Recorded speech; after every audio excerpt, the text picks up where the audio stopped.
दोस्तों नमस्कार, मैं योगेंद्र योगी अपने YouTube channel safe in short में आपका बहुत बहुत स्वागत करता हूं। और दोस्त, अगर आप एडवाइज़र बनने की इच्छा रखे हैं, एडवाइज़र बनने जा रहे हैं, तो एक चीज़ कृपया ध्यान रखिए कि IRDA का एग्ज़ाम देना ही पड़ता है। और IRDA एग्ज़ाम पास करने के लिए आपको बहुत सारे ट्रेनिंग लेने पड़ते हैं या बुक्स पढ़ने पड़ते हैं IC38 के। तो अब हम आपको एक ऐसे टिप्स देने जा रहे हैं, एक ऐप से ऑडियो देने जा रहे हैं कि ना ही आपको बुक पढ़ने की आवश्यकता पड़ेगी, ना ही किसी ट्रेनिंग में पार्टिसिपेट करने की ज़रूरत पड़ेगा। बिना बुक पढ़े, बिना आपको IRDA के ट्रेनिंग लिए एग्ज़ाम धड़ल्ले से पास करके आप अपना एंजॉय करिए, जॉब करिए और पैसा कमाइए। तो ये ऑडियो जो है वो बहुत मेहनत से बनाया गया है। पूरा वीडियो ज़रूर देखिएगा। अगर एग्ज़ाम आपको पास करना है, मुझे लगता है कि IRDA एग्ज़ाम एक बार में पास होना चाहिए, क्योंकि एक फॉर्म भरने में कम से कम 850 से लेकर 1200-1400 रुपया तक का एग्ज़ाम फी लग जाता है। और यदि एडवाइज़र फेल करता है तो दोबारा रिपीटर कटाने में 500 से लेकर 600, 700, 800, 1000 रुपया तक लग जाते हैं।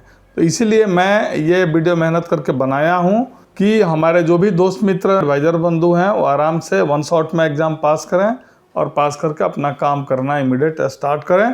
क्योंकि इस महंगाई के दौर में अगर कोई भी काम नहीं कर पाते हैं तो फिर काम नहीं चलेगा।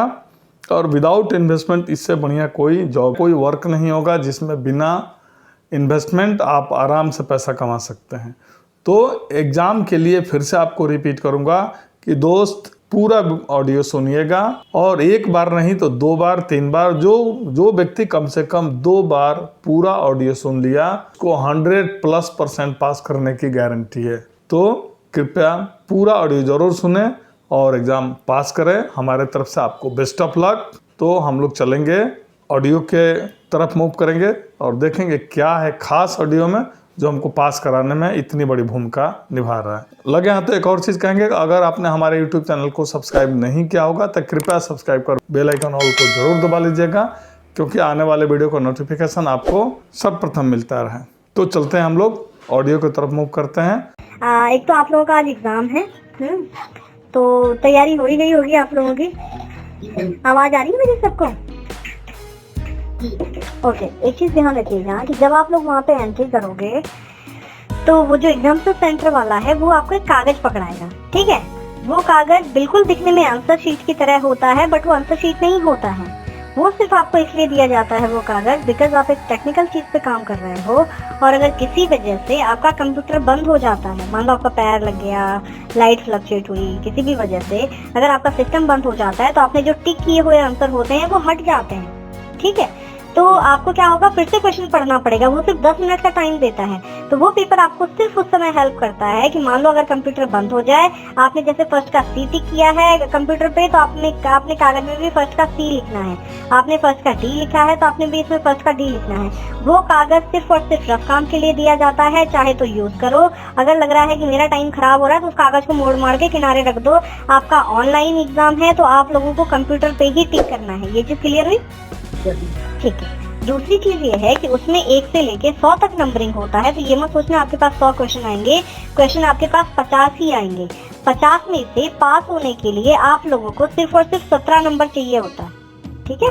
17 नंबर वाला क्या होता है, पास होता है। अगर किसी के 16 नंबर आते हैं तो 16 नंबर वाला फेल होता है, 17 नंबर वाला पास होता है। 17 नंबर वाले को एक ग्रेस मार्क्स मिलता है और पास हो जाता है, ठीक है। एक और चीज ध्यान रखेंगे, जो क्वेश्चन हमें नहीं आता है उसके ऊपर टाइम स्पेंड नहीं करेंगे। जो क्वेश्चन हमें पहले नहीं आ रहा है वो हमें बाद में भी नहीं आएगा, ठीक है।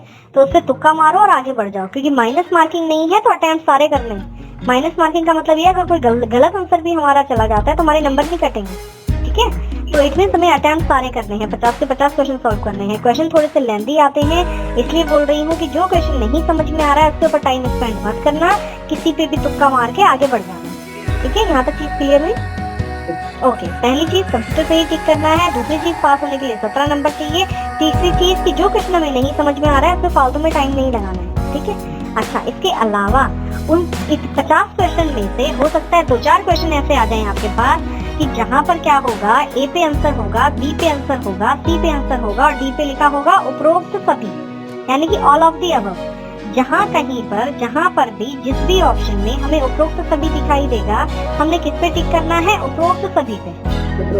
हाँ, कहीं कहीं पर क्या होगा कि क्वेश्चन रहेगा और पहले ऑप्शन पे लिखा रहेगा निम्न सभी मतलब नीचे दिए गए सारे उत्तर सही हैं, ऑल ऑफ द बिलो। उस कंडीशन पे हमें किस पे टिक करना है? ऑल ऑफ द बिलो पे, यानी कि नीचे दिए गए सारे उत्तर सही हैं, यानी कि निम्न सभी। ठीक है, कहीं कहीं पर क्या होगा? ए पे आंसर होगा, बी पे आंसर होगा, सी में लिखा होगा सभी यानी कि ऑल, और डी पे भी आंसर होगा। उस कंडीशन पे हमें किस पे टिक करना है? सी पे, यानी कि ए भी सही है, बी भी सही है और डी भी सही है। ठीक है, अच्छा कुछ क्वेश्चन आपके पास आएंगे, ए पे आंसर होगा, बी पे आंसर होगा, सी में लिखा होगा कि ए और बी दोनों सही हैं, और डी पे लिखा होगा कि ए और बी दोनों गलत है। जहाँ पर सही है गलत है वाला आएगा, वहाँ पे हमारा राइट आंसर क्या होगा? कि दोनों सही है, बोथ आर करेक्ट। ठीक है, ओके। कहीं कहीं पर ए और बी की जगह क्या देगा आपको? कथन 1 और कथन 2।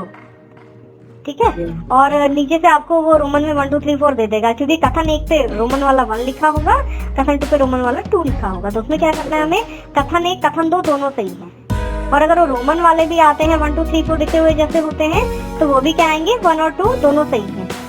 आंसर क्या क्या होगा जो अभी तक मैंने आपको बताया? जहाँ कहीं पर हमें उपरोक्त सभी दिखाई देगा उपरोक्त सभी, जहाँ पर हमें निम्न सभी दिखाई देगा निम्न सभी, जहाँ पर सभी दिखाई देगा सभी, ए और बी दोनों सही है, कथन 1 कथन 2 दोनों सही है, और 1 2 दोनों सही है। लेकिन कहीं कहीं पर होगा कि 4 अलग अलग ऑप्शन होंगे, जिसमें ना तो उपरोक्त सभी होगा, ना निम्न सभी, ना ही कथन 1 कथन 2 है। क्वेश्चन है और क्वेश्चन के 4 अलग अलग आंसर हैं, और हमें अगर कोई चीज नहीं समझ में आ रही है, हमारे पढ़े हुए में से नहीं आया है, तो जब हमने तुक्का ही मारना है तो हम एक पकड़ेंगे जो होगा डी फॉर डॉग, चौथे वाला। हाँ, चौथा वाला आंसर। ठीक है, मोस्ट ऑफ द आंसर या तो फर्स्ट होता है या तो चौथे वाला होता है। उन 50 क्वेश्चन में से ज्यादातर आंसर, मैं ये नहीं बोल रही सभी आंसर, ज्यादातर आंसर जो सही होते हैं वो या तो ए होता है या तो डी होता है।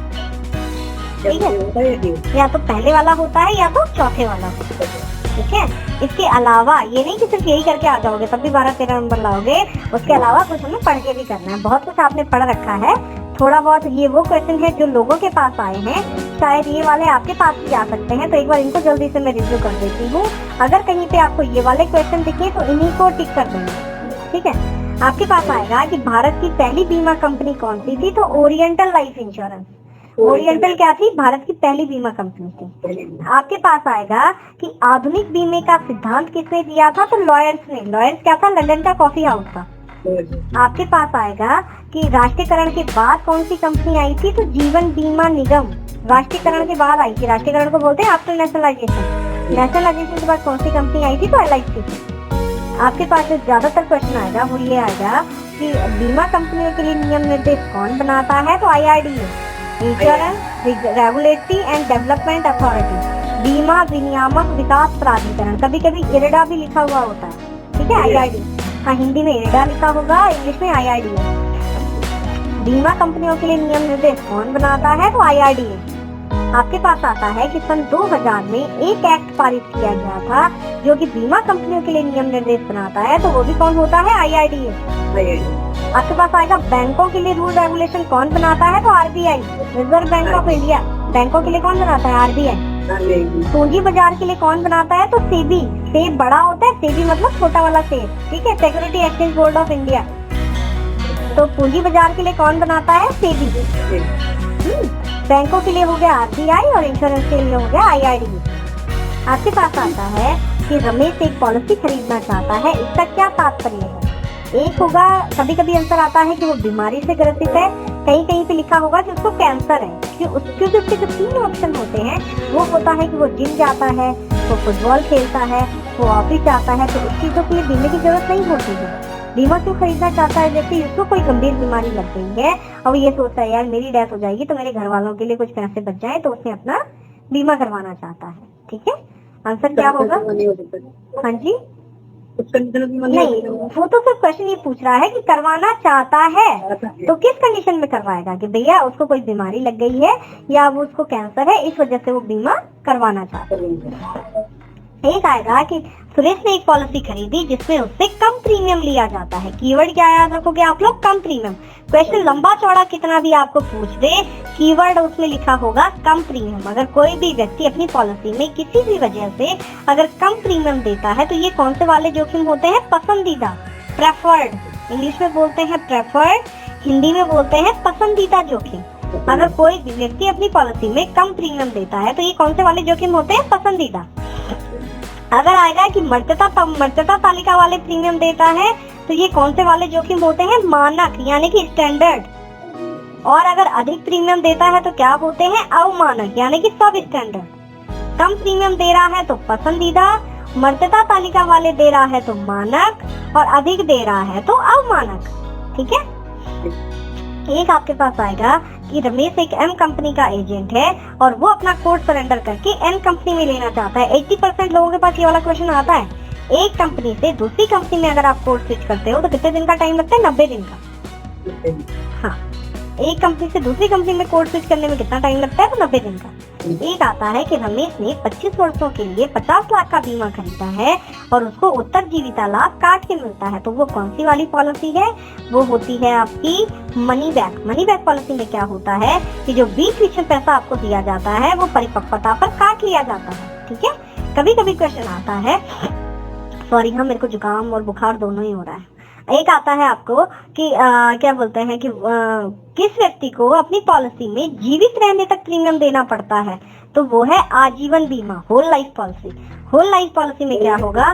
व्यक्ति को जब तक वो जिंदा रहेगा उसको अपना प्रीमियम पे करना पड़ेगा।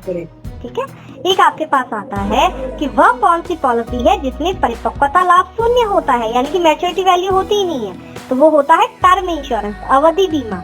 अवधि बीमा में जिंदा रहने पे कुछ नहीं मिलता। जैसे आपके गाड़ी का बीमा होता है, अवधि बीमा उसी तरह होता है। अगर आपने अपनी कार का बीमा करवाया है, अगर कार नहीं ठुकी है तो 1 रुपया नहीं देती इंश्योरेंस कंपनी। वैसे ही अवधि बीमा में अगर कुछ नहीं होगा तो कुछ नहीं देगी, यानी कि अगर अवधि बीमा में पैसा चाहिए तो आदमी को मरना पड़ेगा, जिंदा रहने पे कुछ नहीं मिलता।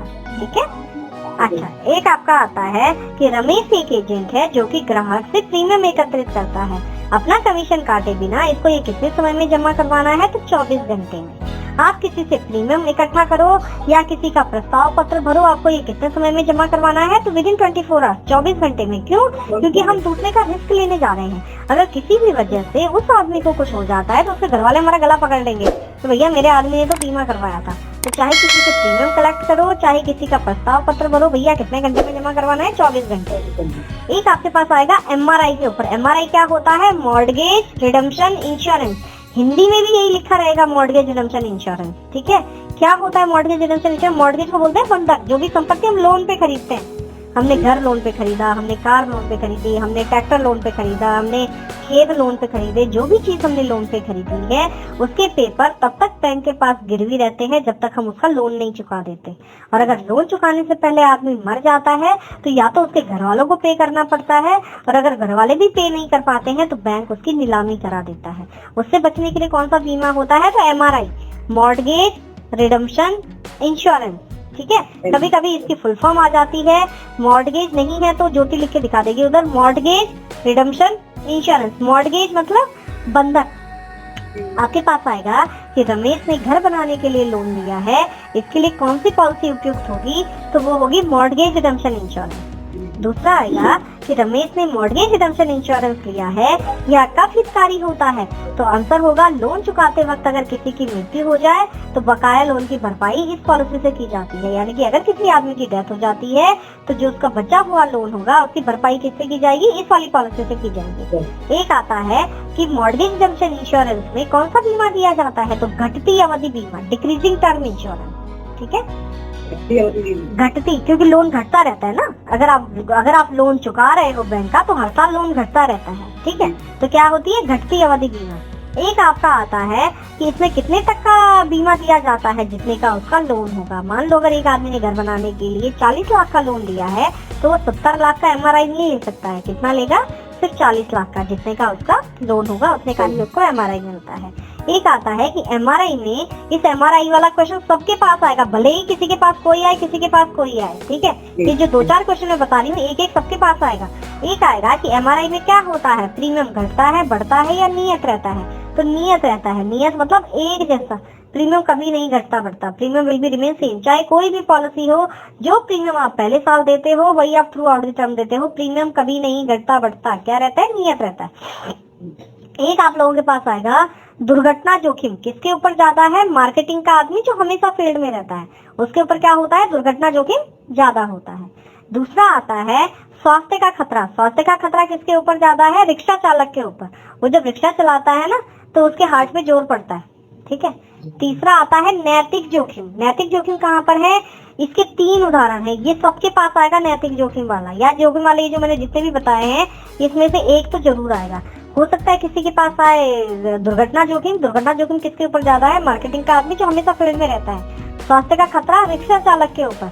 तीसरा आएगा नैतिक जोखिम, किसके ऊपर ज्यादा है, इसके 3 उदाहरण है, बीमा लेने के बाद व्यवहार में परिवर्तन आ जाना, बीमा लेने के बाद शराब अधिक पीना, बीमा लेते वक्त कोई बीमारी होना और उसको छुपा जाना, तीनों क्या है, नैतिक जोखिम के उदाहरण है।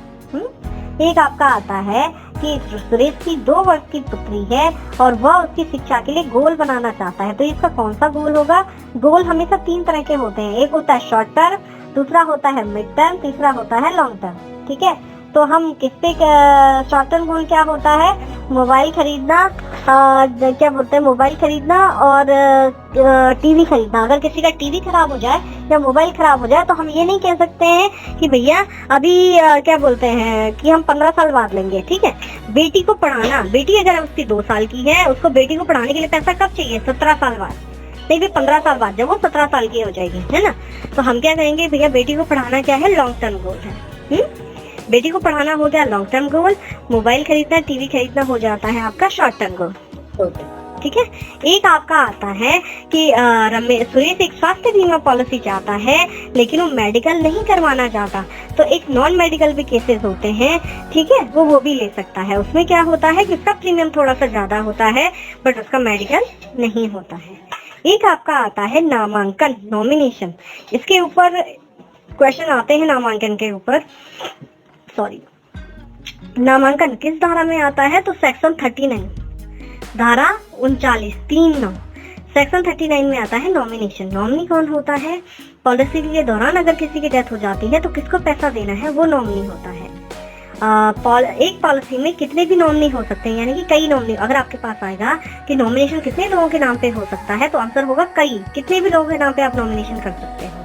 तीसरा आएगा आपके पास कि क्या माइनर यानी कि नाबालिग के नाम पे नॉमिनेशन हो सकता है, तो हाँ हो सकता है। अगर माइनर होता है नॉमिनी तब भी नॉमिनेशन हो जाता है, लेकिन जहाँ पर माइनर होता है नॉमिनी यानी कि नाबालिग होता है वहाँ पे अपॉइंटी रखा जाता है, यानी कि दादाजी अगर पोते के नाम पे नामांकन करना चाहते हैं तो कर सकते हैं, लेकिन या तो उन्हें दादी को अपॉइंटी बनाना पड़ेगा या बच्चे की माँ या पिता को, क्योंकि जो बालिग है, ठीक है, क्योंकि बच्चा कॉन्ट्रैक्ट की शर्तों में नहीं आ सकता है। लेकिन नॉमिनी पैसे का मालिक नहीं होता है और घर वाले चाहें तो उसके ऊपर क्लेम कर सकते हैं, ठीक है। ये एक गलत बात है कि नॉमिनी पैसे आपके पास आएगा कि नामांकन के लिए क्या चीज सही नहीं है कि नॉमिनी पैसे का मालिक होता है। नॉमिनी सिर्फ वैलिड डिस्चार्ज देता है कंपनी को और घर वाले चाहे तो कोर्ट में जा सकते हैं कि भैया हमें भी इस पॉलिसी में से हिस्सा चाहिए, ठीक है। अगर किसी पर्टिकुलर आदमी को उस पैसे का मालिक बनाना है तो हम उसके नाम पे क्या करते हैं, असाइनमेंट। असाइनमेंट को हिंदी में बोलते हैं समनुदेशन। असाइनमेंट का मतलब होता है ट्रांसफर ऑफ राइट्स, अपने अधिकार दूसरे को दे देना। नॉमिनी तो मरने के बाद एग्जिस्टेंस में आता है, लेकिन असाइनी जीते जी पैसे का मालिक होता है। अगर मेरे फादर मेरे नाम पे अगर कोई भी पॉलिसी असाइन कर देते हैं तो मैं उस पॉलिसी की मालकिन हो जाती हूँ। मेरी माँ या मेरे भाई बहन तो कोर्ट में नहीं ही जा सकते हैं, मेरे फादर भी चाहे तो उस पॉलिसी को वापस नहीं ले सकते हैं। सिर्फ एक ही कंडीशन है, मैं चाहूँ तो उस पॉलिसी को वापस कर सकती हूँ, अदर देन कोई कंडीशन नहीं है। इसके ऊपर आपके 3 क्वेश्चन आते हैं। रमेश हमेशा क्वेश्चन में सुरेश को ही पॉलिसी असाइन करेगा, हो सकता है कभी नाम भी चेंज कर दे, बट एक चीज याद रखना कि अगर मेरे फादर ने मेरे को कोई पॉलिसी असाइन की है तो मेरे पापा के अधिकार उस पॉलिसी में से खत्म, ठीक है। पहला क्वेश्चन आता है कि रमेश ने सुरेश को एक पॉलिसी असाइन की और दोनों का झगड़ा हो जाता है तो किसको पैसा मिलेगा, सुरेश को।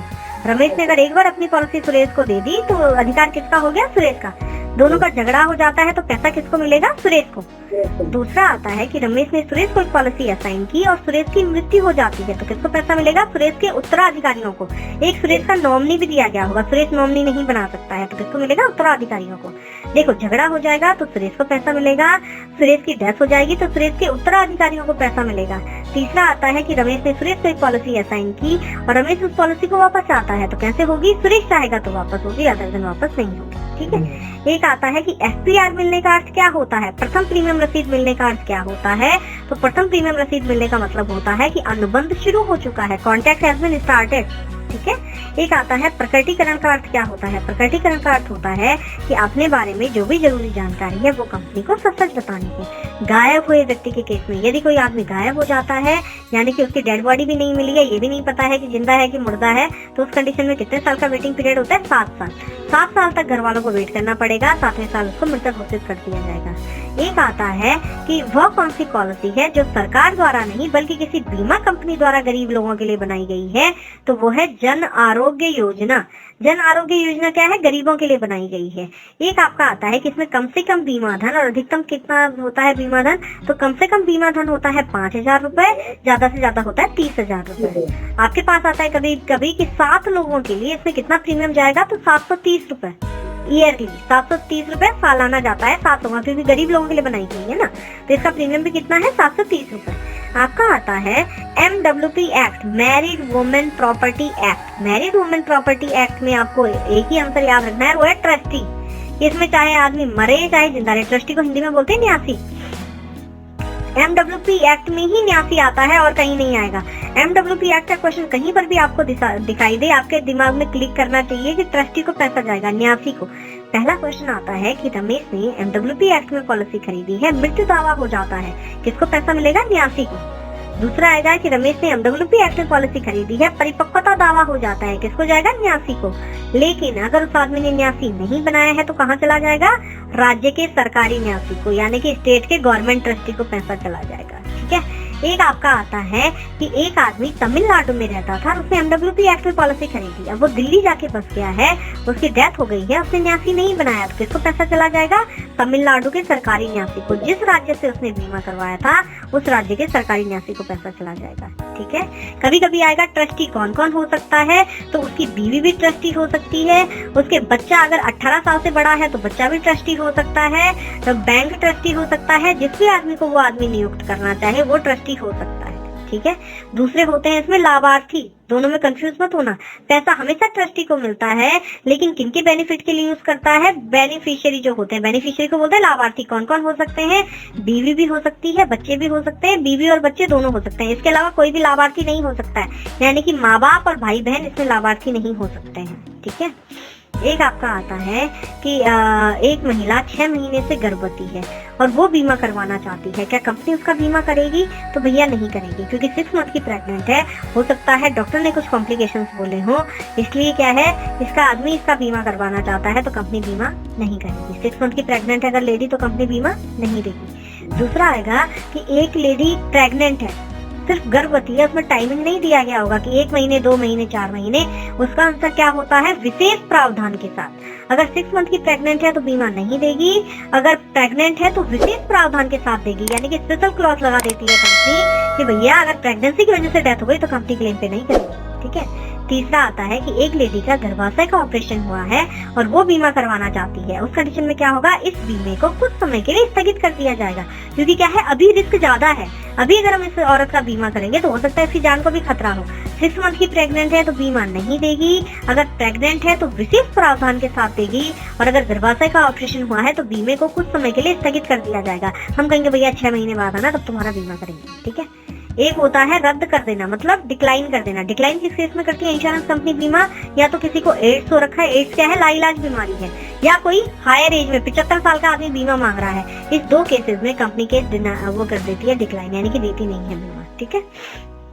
एक आपका आता है किसी के ऊपर क्वेश्चन कि एजेंट को क्या नहीं करना चाहिए, तो भैया ग्राहक को जरूरी जानकारी छुपाने के लिए प्रेरित नहीं करना चाहिए। वो तो बोल रहा है कि भैया मैंने तो पीता हूँ, आदमी बोल रहा है भैया मत लिखिए इसमें, ठीक है। तो अगर कोई आदमी अपने बारे में जरूरी जानकारी दे रहा है तो एजेंट को ये नहीं करना चाहिए कि उसको जरूरी जानकारी छुपाने के लिए प्रेरित नहीं करना चाहिए। एक आपके पास आता है आत्महत्या वाला क्वेश्चन, 2 क्वेश्चन आते हैं आत्महत्या वाले। अगर आत्महत्या वाला क्वेश्चन आपको कहीं पर भी दिखाई देगा तो सीधे आंसर बंद करके नहीं है वे टिक कर देना। आत्महत्या के केस में कंपनी क्लेम पे नहीं करेगी, ठीक है। अगर कोई आदमी आत्महत्या कर देता है तो कंपनी क्लेम पे नहीं करेगी। एक आपका आता है कि रमेश ने एक पॉलिसी खरीदी जिसमें उसने 4 साल के प्रीमियम दिए, 6 महीने से पॉलिसी लैप्स पड़ी हुई है, वो उसको फिर से चलाना चाहता है लेकिन उसके पास एक साथ पैसा देने को नहीं है, तो हम क्या बोलेंगे उसको, कैसे दे दो, किस्तों में, ठीक है। हम अगर वो एक साथ नहीं पैसा दे सकता है तो हम क्या कहेंगे, कैसे दे दो, किस्तों में दे दो। एक आता है आपका कि एक आदमी ने अपनी पॉलिसी में 3 साल के प्रीमियम दिए और अब वो प्रीमियम देने में असमर्थ है। वो इस पॉलिसी को कितने वर्षों में फिर से चला सकता है, तो 5 साल। अगर किसी की भी पॉलिसी लैप्स हो जाती है तो उसको सिर्फ 5 साल मिलते हैं सर रिवाइव करने को। अगर वो आदमी 6वें साल आएगा तो उसको नई पॉलिसी लेनी पड़ेगी, वो पुरानी पॉलिसी रिवाइव नहीं कर सकता। ठीक है। एक आपका आएगा झगड़ा। अगर इंश्योरेंस कंपनी से किसी का झगड़ा हो जाता है तो कहाँ कहाँ जा सकता है व्यक्ति, एक तो जा सकता है बीमा लोकपाल के पास यानी कि अम्बड्समैन के पास, दूसरा जा सकता है उपभोक्ता फोरम यानी कि कंज्यूमर फोरम। ठीक है। पहले हम बात करते हैं बीमा लोकपाल की। बीमा लोकपाल कब बना था, तो 1998 में, 1998 कभी कभी आता है। बीमा लोकपाल कब बना था, तो 1998 में। दूसरा आता है कि बीमा लोकपाल किस किस का झगड़ा सुलझाता है, तो बीमा कंपनी और बीमा धारक का। तीसरा आता है कि बीमा लोकपाल की सीमा कितनी है यानी कि लिमिट कितनी है इसकी, तो 20 लाख तक। 20 लाख तक के केसेस ही इसके पास आएंगे, जैसे 2 लाख का हो गया, 5 लाख का हो गया, 8 लाख का हो गया, 15 लाख हो गया, 18 लाख हो गया, 20 लाख हो गया। 20 लाख तक के केसेस ही बीमा लोकपाल के पास जाएंगे। अगर 21 लाख का क्लेम होगा तो वो बीमा लोकपाल के पास नहीं जा सकता है। इसके पास जो भी शिकायतें जाती हैं लिखित रूप से जाती हैं। इसके पास जाने के लिए कोई फीस नहीं लगती है, फ्री में जाते हैं। इसको अपना निर्णय 3 महीने में देना पड़ता है। 3 महीने में इसको अपना डिसीजन देना है, बस इसकी लिमिट ही 3 महीने। ठीक है। दूसरा आता है कि इसके पास कौन से केसेस आते हैं, जो बीमा कंपनी ने रद्द कर दिए हों और 1 वर्ष के भीतर, यानी कि अगर कहीं पर भी उसकी शिकायत किए हुए बीमा कंपनी में 1 साल से ज्यादा हो जाता है तो बीमा लोकपाल के पास नहीं जा सकता है। वो कहाँ जाएगा, उपभोक्ता फोरम के जिला स्तर में। ठीक है। एक क्वेश्चन आएगा कि एक आदमी का 18 लाख का क्लेम था, उसका बीमा कंपनी में शिकायत किए हुए 1 साल 4 महीने हो गए हैं, तो वो कहाँ जाएगा, जिला स्तर में। वो बीमा लोकपाल के पास नहीं जा सकता है।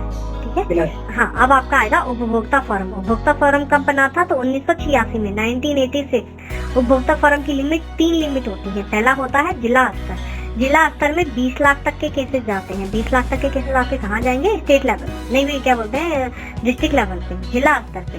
दूसरा आता है स्टेट लेवल यानी कि राज्य स्तर। राज्य स्तर की लिमिट कितनी है, 20 लाख से ऊपर और 100 लाख तक। ज्यादातर क्वेश्चन यही आता है कि 20 लाख से लेके 100 लाख तक किसकी लिमिट है। 100 लाख को बोलते हैं 1 करोड़, यानी कि किसी आदमी का अगर 1 करोड़ का भी क्लेम होगा तो वो कहाँ जाएगा, राज्य स्तर में। 1 करोड़ से ऊपर, परसों एक कैंडिडेट बता रहा था कि उसके पास क्वेश्चन आया था कि 100 लाख से ऊपर के क्लेम कहाँ जाते हैं, तो राष्ट्रीय आयोग में, नेशनल लेवल में। नेशनल लेवल में 100 करोड़ से ऊपर के ही क्लेम जाते हैं। ठीक है। एक आएगा कि एक्स ने एबीसी कंपनी से बीमा करवाया था और उसका दावा मान्य नहीं किया गया। वह इस निर्णय को राष्ट्रीय आयोग में चुनौती देना चाहता है। राष्ट्रीय आयोग ने उसका दावा स्वीकार कर लिया। आयोग की सीमा बताओ क्या होती है, 1 करोड़ से ऊपर की। 1 करोड़ से ऊपर के जो भी क्लेम होंगे वो कहाँ जाएंगे, आपके राष्ट्रीय स्तर में। एक आता है कि एक्स ने एक बीमा पॉलिसी ले रखी है और बीमा लेने के पश्चात वो गंभीर बीमारी का शिकार हो जाता है। उसके पास आरोहक है, तो किसके तहत उसका इलाज किया जाएगा, गंभीर बीमारी आरोहक। ठीक है। हाँ, गंभीर बीमारी आरोहक यानी कि क्रिटिकल इलनेस राइडर के थ्रू उसका इलाज किया जाएगा। एक होता है कि एक्स एक वाई कंपनी में महत्वपूर्ण पद पर अधिकारी है और उसके स्वास्थ्य में गिरावट के कारण कंपनी को नुकसान हो रहा है। कंपनी उसका बीमा करवाना चाहती है, तो कौन सा बीमा करवाएगी, प्रमुख व्यक्ति बीमा, की मैन इंश्योरेंस। ठीक है। की मैन कौन होता है, किसी भी ऑर्गेनाइजेशन का वो व्यक्ति जिसके ऊपर कंपनी की प्रॉफिटेबिलिटी टिकी है। परफ्यूम बनाने वाली कंपनी है, ठीक है, उस कंपनी में एक आदमी होगा जिसको पता होगा कि कौन सा एसेंस किस प्रोपोर्शन में डालना है। कल को वो आदमी अगर मर जाए या वो नौकरी छोड़ के चला जाए या वो बीमार हो जाए तो उस टाइम के लिए कंपनी फाइनेंशियल लॉस सफर करेगी। तो उस लॉस की भरपाई करने के लिए उसका कौन सा बीमा करवाती है, की मैन इंश्योरेंस, प्रमुख व्यक्ति बीमा। क्योंकि उसके नहीं रहने से कंपनी को क्या हो रहा है, लॉस हो रहा है, तो कंपनी उसका बीमा करवा सकती है। कंपनी अगर किसी एक ही आदमी का बीमा करवाती है तो वो उस कंपनी के लिए क्या होता है, की मैन, प्रमुख व्यक्ति बीमा। एक आता है कि रमेश की अभी अभी पहली सैलरी मिली है और वह उसको निवेश करना चाहता है, लेकिन वो यह भी चाहता है कि समय के साथ साथ उसका बीमा धन बढ़ता जाए। तो कौन सी भी पॉलिसी लेगा, इंक्रीजिंग टर्म इंश्योरेंस। ठीक है, बढ़ती अवधि बीमा। बीमा कंपनी किसे गैर मानक आयु प्रमाण पत्र मानती है, गैर मानक, non standard age proof. Non standard age proof में 4 चीजें आ जाती हैं। पहला आता है राशन कार्ड, दूसरा आता है वोटर कार्ड, फिर आता है जन्म पत्री और ग्राम पंचायत सर्टिफिकेट। ये चारों क्या है, नॉन स्टैंडर्ड एज प्रूफ, यानी कि आदमी इसमें एज कुछ भी लिखवा सकता है। ठीक है। एक आता है कि एक्स ने एक बीमा पॉलिसी ले रखी है और उसका प्रीमियम 18,000 रुपया है। जब उसने पहला प्रीमियम दिया तो कंपनी ने इसको प्रथम प्रीमियम रसीद जारी की। जब वो दोबारा प्रीमियम देगा कंपनी उसे क्या जारी करेगी, तो नवीनीकरण प्रीमियम रसीद। नवीनीकरण को बोलते हैं रिन्यूअल।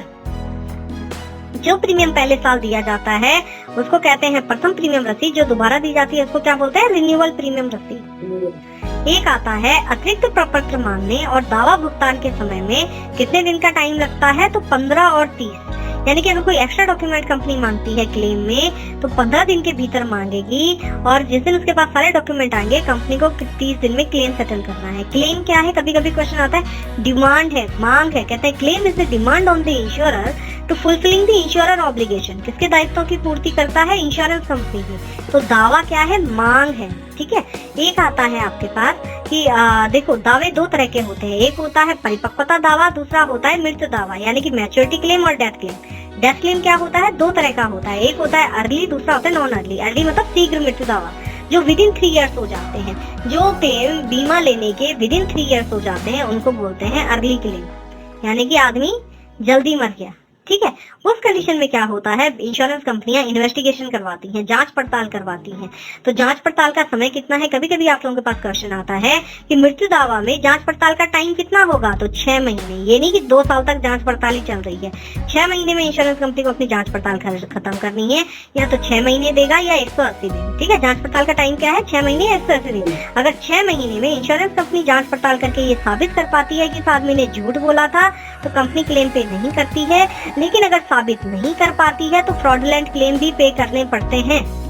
ठीक है, एक आपके पास आएगा कि अगर किसी की डेथ एक्सीडेंट से हो जाएगी तो कौन कौन सी रिपोर्ट कंपलसरी है, तो FIR की कॉपी और पोस्टमार्टम रिपोर्ट, ये दोनों चीजें एक्सीडेंट के केस में कंपलसरी होंगी। ठीक है, एक आपका आएगा कि बोनस किस मुद्रा में देती है कंपनी, तो INR, इंडियन नेशनल रुपी। आपके पास आएगा कि एक्स की ईयरली इनकम, यानी कि एक आदमी है जिसकी ईयरली इनकम वार्षिक आय 5 लाख रुपया है और उसने 15 लाख का बीमा करवाया है। अगर उसकी डेथ हो जाएगी तो कितना देगी कंपनी, 15 लाख, जितने का उसका बीमा होगा उतना।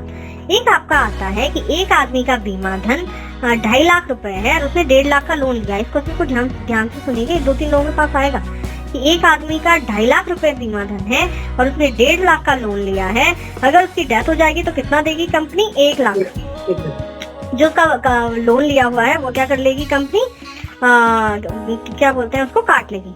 एक आपका आता है कि जिसके ऊपर क्वेश्चन, चीनी व्यापारी क्यों अपना सामान अलग अलग नावों में रख देते थे। चीनी व्यापारी, चीनी मतलब चीनी की बोरी, यानी चीनी मतलब चाइनीज। ठीक है, क्यों अपना सामान अलग अलग उसमें रख देते थे, एक चीज हानि की संभावना को कम करने के लिए। आप लोग जब सफर में जाते हो तो आपके घर के बड़े बुजुर्ग आपको बोलते होंगे कि पैसा एक साथ मत रखो, क्यों, कि अगर जेब कट गई तो घर आने के लाले पड़ जाने हैं, है ना। क्या बोलते हैं हमें, कुछ पैसा कहीं रख दो, कुछ पैसा कहीं रख दो, कुछ पैसा कहीं रख दो।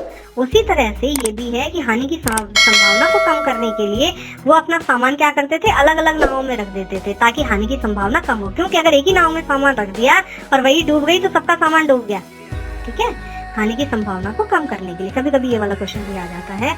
एक आपका आएगा मनी लॉन्ड्रिंग के ऊपर। मनी लॉन्ड्रिंग क्या होता है, अवैध धन को अर्थव्यवस्था में लाने की प्रक्रिया है जिसमें इसके अवैध मूल्य को छुपाया जाता है। एक चीज याद रखिएगा कि मनी लॉन्ड्रिंग क्या होता है, लॉन्ड्री में गंदे कपड़े धुलते हैं, ब्लैक मनी को व्हाइट में कन्वर्ट करना मनी लॉन्ड्रिंग कहलाता है।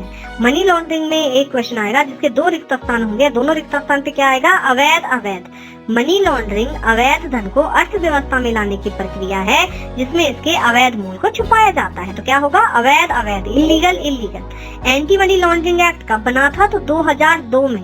एक आपका आता है एक्चुअरी एक्ट। एक्चुअरी कौन होता है, जो बीमा कंपनियों की वैल्यूएशन करता है, बीमा कंपनियों के लिए मॉर्टेलिटी टेबल बनाता है, किस प्लान ने कितना बोनस अर्न किया है ये कौन बताता है, एक्चुअरी। ठीक है, तो एक्चुअरी एक्ट कब बना था, तो 2006 में। आपके पास कभी कभी आता है कि इंश्योरेंस कंपनियां कब अपनी किताबें क्लोज कर देती हैं, तो 31 मार्च को इंश्योरेंस कंपनियां अपनी किताबें क्लोज कर देती हैं। आपके पास आएगा एक घोड़े वाला क्वेश्चन। एक आदमी घोड़े पे चढ़ा, घोड़े से गिर गया, उसकी पीठ टूट गई, निमोनिया हो गया, पानी में गिरा रहा, मर गया। तो वो जो घोड़े वाला क्वेश्चन आता है, आंसर क्या होगा, घोड़े से गिरना, falling from horse. Proximate clause पूछेगा आपको, आसन्न कारण बताओ, तो आसन्न कारण क्या होता है, घोड़े से गिरना। वो घोड़े से नहीं गिरता तो ये सारी चीजें भी नहीं होती। ठीक है, एक आपका आता है free look period. Free look period क्या होता है? After receiving of the policy document. Policy document मिलने के 15 दिन के भीतर अगर व्यक्ति को लगता है कि ये वो पॉलिसी नहीं है तो उसको वापस कर सकता है। फ्री लुक यानी कि फ्री में देखो, फ्री में कोई भी महीने भर के लिए चीज नहीं देगा। कितने दिन के लिए हमने दी है? सिर्फ 15 दिन के लिए, ठीक है, 15 दिन होता है। फ्री लुक पीरियड कितने दिन का होता है? तो 15 दिन का। एक आता है आपका ग्रेस पीरियड। ग्रेस पीरियड क्या होता है कि अगर किसी का प्रीमियम 24 जुलाई को ड्यू है तो हम कहते हैं भैया 24 अगस्त तक भी जमा कर दोगे तो हम समझेंगे ड्यू डेट आया है, कोई प्रॉब्लम नहीं है। एक महीने बाद भी आप अगर अपना प्रीमियम देते हो तो हम क्या समझेंगे? ड्यू डेट आया। उसको बोलते हैं ग्रेस पीरियड। ग्रेस पीरियड को हिंदी में बोलते हैं अनुग्रह अवधि।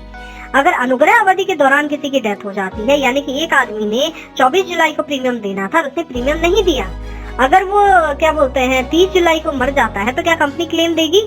हाँ, कंपनी क्लेम देगी, लेकिन माइनस अनपेड प्रीमियम। जो प्रीमियम उसने पे नहीं किया है वो काट लेगी इंश्योरेंस कंपनी। आपके पास आता है कि पॉलिसी कब लैप्स करती है? जब कोई आदमी ग्रेस पीरियड यानी अनुग्रह अवधि में भी अपना प्रीमियम नहीं देता है। अब अगर वो 24 अगस्त तक भी अपना प्रीमियम नहीं देगा तो 24 अगस्त के बाद पॉलिसी लैप्स हो जाती है, ठीक है। एक आपके पास आएगा किस चीज के ऊपर क्वेश्चन? एजेंट।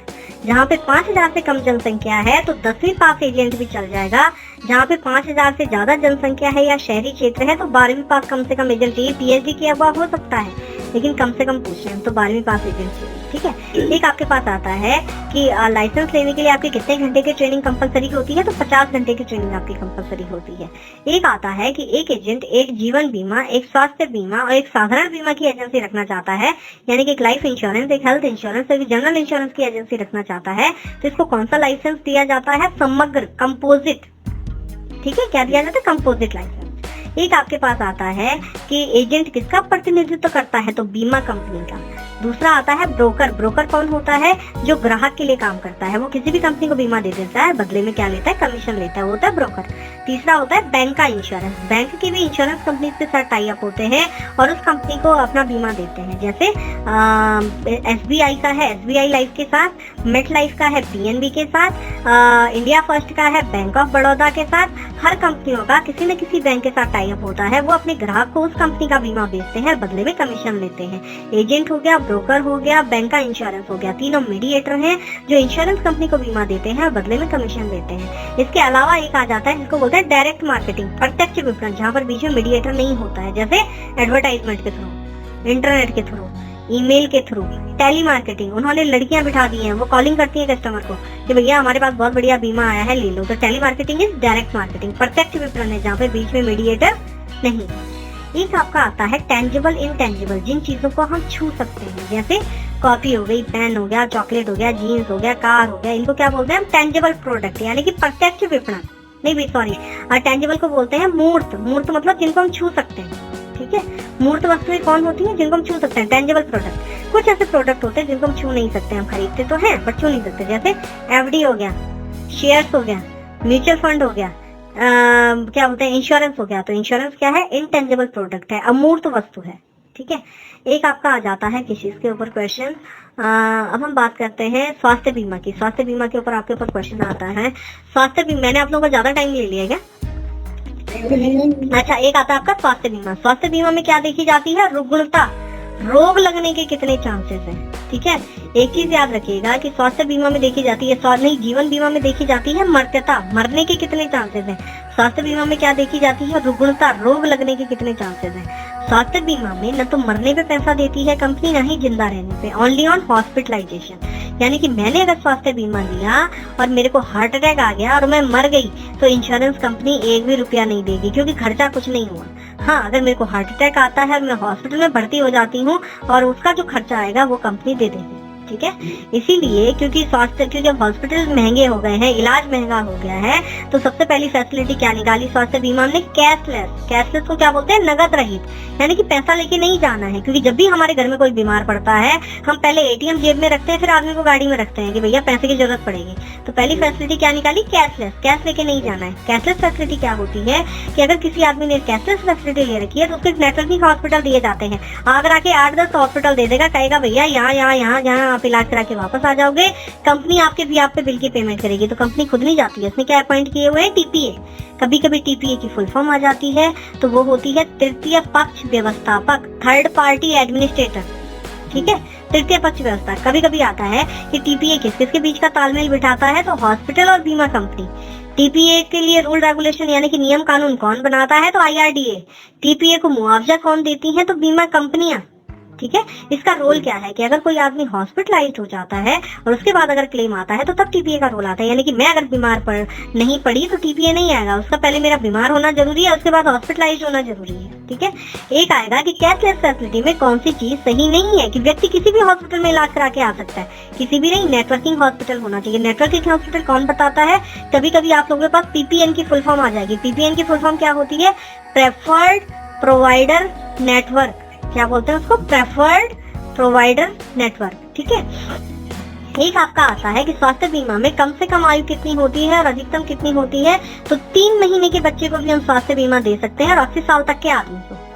ठीक है, आपके पास आता है वेटिंग पीरियड। स्वास्थ्य बीमा में वेटिंग पीरियड कितने दिन का है, तो 30 दिन का। वेटिंग पीरियड क्यों रखा गया है स्वास्थ्य बीमा में, क्योंकि हो सकता है पहले आदमी ने डॉक्टर को दिखाया हो, डॉक्टर ने बोला भैया तुम्हें तो हार्ट की प्रॉब्लम हो गई है या किडनी की प्रॉब्लम हो गई है, उसके बाद इस आदमी ने बीमा लिया हो, तो इसमें क्या है 30 दिन का वेटिंग पीरियड लगता है कि बीमा लेने के 30 दिन के भीतर आप बीमार नहीं पड़ने चाहिए। अगर बीमार पड़ जाते हैं तो इंश्योरेंस कंपनी क्लेम नहीं देती है। ठीक है, तो 30 दिन का क्या है, वेटिंग पीरियड है। आपके पास आता है कि वो कौन से मरीज हैं जो अस्पताल में भर्ती होकर इलाज कराते हैं, तो भैया अंतरंग रोगी, जिनको बोलते हैं इन पेशेंट जो होते हैं वो अस्पताल में भर्ती होकर इलाज कराते हैं। आपके पास आता है कौन सी स्वास्थ्य सेवा सबसे ज्यादा महंगी होती है, तो तृतीयक स्वास्थ्य सेवा सबसे ज्यादा महंगी होती है। स्वास्थ्य सेवाएं 3 प्रकार की होती है। पहली होती है प्राथमिक, जैसे हमें जुकाम बुखार हुआ, हम डॉक्टर के पास गए, उसने दवाइयां लिखी, हमने 200 रुपया डॉक्टर की फीस दी, हम घर आ गए, वो क्या होता है प्राथमिक। दूसरा होता है सेकेंडरी, वो बोलता है भैया आपका बुखार बिगड़ गया है, टाइफाइड हो गया, हॉस्पिटल में एडमिट करना पड़ेगा, तो वो क्या होता है द्वितीयक, उसमें खर्चा थोड़ा ज्यादा होता है। तीसरा होता है तृतीयक, वो बोलता है भैया इसको एम्स में ले जाना पड़ेगा, यहाँ नहीं होगा इसका इलाज, तो एम्स में जाना मतलब क्या है, तृतीयक स्वास्थ्य सेवा। तो सबसे ज्यादा महंगी कौन सी होती है, तृतीयक, ट्रेसरी स्वास्थ्य सेवा क्या होती है, सबसे ज्यादा महंगी होती है। आपके पास आएगा कि हॉस्पिटलाइजेशन के कितने दिन पहले और कितने दिन बाद तक का खर्चा कंपनी देती है, तो 30 दिन पहले और 60 दिन बाद तक का खर्चा कंपनी बेयर करती है। ठीक है, हॉस्पिटल से डिस्चार्ज होने के कितने दिन के भीतर आदमी को अपना बिल सबमिट करना है, तो 15 दिन के भीतर कंपनी को अपना बिल सबमिट करना है, कंपनी में अपना बिल सबमिट करना है। आपके पास आएगा कि एक आदमी ने एक जीवन बीमा और स्वास्थ्य बीमा का अगर किसी का भी प्रस्ताव पत्र भरता है, प्रपोजल फॉर्म भरता है, तो बीमा कंपनी को कितने दिनों में अपना निर्णय देना है, तो 15 दिन में। ये नहीं कि 2 महीने तक फॉर्म पड़ा हुआ है, पता नहीं भी सोचेंगे देंगे कि नहीं देंगे, है ना, 15 महीने में अपना निर्णय देना है। एक आपका आता है कि इसके ऊपर क्वेश्चन कि जहाँ पे 10,000 से कम जनसंख्या है वहाँ पे हॉस्पिटल में कम से कम कितने बेड होने चाहिए, तो 10। जहाँ पे 10,000 से ज्यादा जनसंख्या है तो वहाँ पे कम से कम 15 बेड होने जरूरी है। ठीक है, एक आपका आता है कि गवर्नमेंट हॉस्पिटल की हम लोग बात कर रहे हैं, 10,000 से कम जनसंख्या में 10 बेड होने जरूरी है, 10,000 से ज्यादा जनसंख्या में कम से कम 15 बेड होने जरूरी है।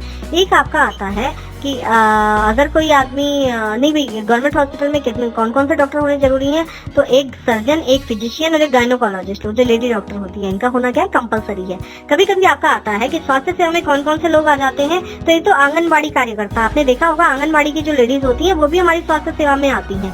दूसरा प्रशिक्षित नर्सें भी उसमें आती हैं। एक आशा होती है, आशा होती है ना, आशा बोलते हैं उनको, वो भी क्या आती है, हमारे स्वास्थ्य सेवा के अंतर्गत आती है। कभी कभी ये तीनों आ जाएंगे, नीचे लिखा होगा उपरोक्त सभी, तो हमें किसमें करना है, उपरोक्त सभी पे, कि ये तीनों चीजें क्या है, स्वास्थ्य सेवा के अंतर्गत आती हैं। एक आपका आता है कि क्या बोलते हैं कि एक घर में 2 भाई रहते थे, एक का स्वास्थ्य बीमा था, दूसरे का स्वास्थ्य बीमा नहीं था, उसने अपनी जगह पे अपने भाई को भर्ती करवा दिया है, तो ये कौन सी धोखाधड़ी कहलाती है, प्रतिरूपण।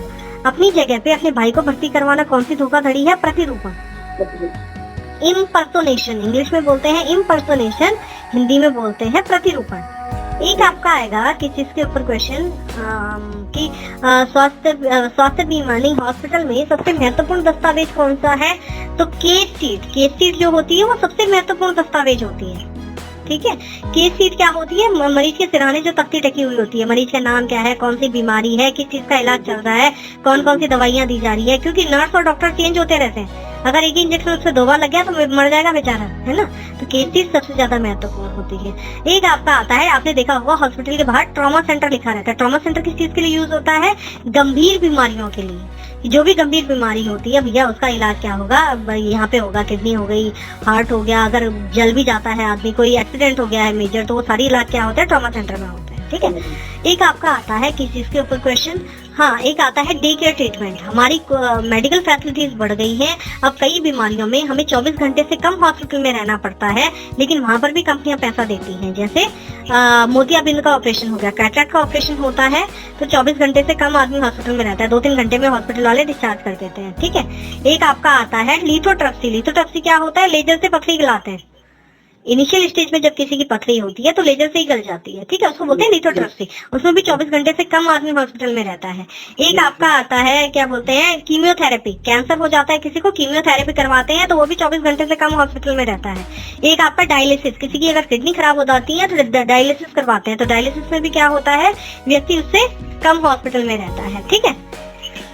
एक आपका आता है किस चीज के ऊपर क्वेश्चन कि यदि कोई व्यक्ति हॉस्पिटल एक आता है कि कौन सी बीमारियां एक आपका आता है कि अगर कोई प्री एग्जिस्टिंग डिजीज है, यानी कि पहले से लगी हुई अगर कोई बीमारियां हैं तो उसको कितने सालों के लिए एक्सक्लूड कर लिया जाता है? तो 4 साल के लिए। अगर मान लो किसी को शुगर है और उसने हेल्थ इंश्योरेंस ले रखा है और शुगर उसको पहले से है, तो 4 साल तक अगर शुगर की वजह से हॉस्पिटलाइज होगा तो कंपनी क्लेम पे नहीं करेगी। लेकिन 4 साल के बाद अगर वो उसकी वजह से भी हॉस्पिटलाइज होता है तो कंपनी उसका भी क्लेम दे देगी। मैंने शायद ज्यादा टाइम ले लिया है आप लोगों का। चलो बस इतना ही था। एक चीज ध्यान रखोगे, छोड़ना कुछ नहीं है, अटेम्प्ट सारे करने हैं, माइनस मार्किंग नहीं है। और एक चीज ध्यान रखेगा, जिसका एंड्रॉइड फोन है, जिसके फोन में नेट चलता है, ज्योति को मैंने अपनी ऑडियो रिकॉर्डिंग भेज रखी है, उसे ज्योति से ले लेना, या जो मैं अभी आप लोगों को पढ़ा रही हूँ ये मैं ज्योति को भेज दूंगी। ज्योति से ये वाली रिकॉर्डिंग ले लेना। इसमें मैंने काफी डिटेल से आप लोगों को पढ़ाया है क्योंकि आज आपके पास टाइम था। ठीक है, तो ये जरूर सुनिएगा एग्जाम देने से पहले। जैसे 4:30 से एग्जाम है, तो प्लीज मेरी रिक्वेस्ट है आप लोगों से कि 3:45 बजे इसको सुनिएगा, क्योंकि क्या होता है कि आप लोग अभी वापस जाओगे ना तो अपने उलझनों में उलझ जाओगे। किसी का कुछ काम है, किसी का कुछ काम है, तो वो चीजें दिमाग में चलती रहती हैं। एक बार जब इसको सुनोगे तो फिर से इंश्योरेंस दिमाग में घुस जाएगा। ठीक है, तो एक चीज याद रखिएगा, छोड़ना कुछ नहीं है, कंप्यूटर पे ही टिक करना है। क्या बोलते हैं, ज्यादातर आंसर मैंने बताया है आपको ए और डी होते हैं। उपरोक्त सभी, निम्न सभी, सभी ए और बी दोनों सही है, कथन 1 कथन 2 दोनों सही है। नहीं आएगा तो डी पे टिक करना है, ए और डी। छोड़ना कुछ नहीं है, माइनस मार्किंग नहीं है, 17 नंबर वाला पास होता है। ठीक है, और कंप्यूटर पे ही टिक करना है। बाकी बेस्ट ऑफ लक। अच्छे से फोन करके बता दीजिएगा कि हम लोग पास हो गए हैं। अगर मैंने कुछ मेहनत की होगी, आपको लगेगा कि हाँ भैया कुछ आया है, ठीक है, पास होके फोन करना। ठीक है sir, okay, thank you so much, best of luck. और सुनो एक चीज बहुत महत्वपूर्ण बात कि क्या बोलते हैं, टाइमिंग से चले जाना। 4:30 से एग्जाम है, तो उससे 5 मिनट पहले सेंटर में चले जाना। वो 5 मिनट बाद आपको एंट्री नहीं देगा। ठीक है, चलो ओके, बेस्ट ऑफ लक।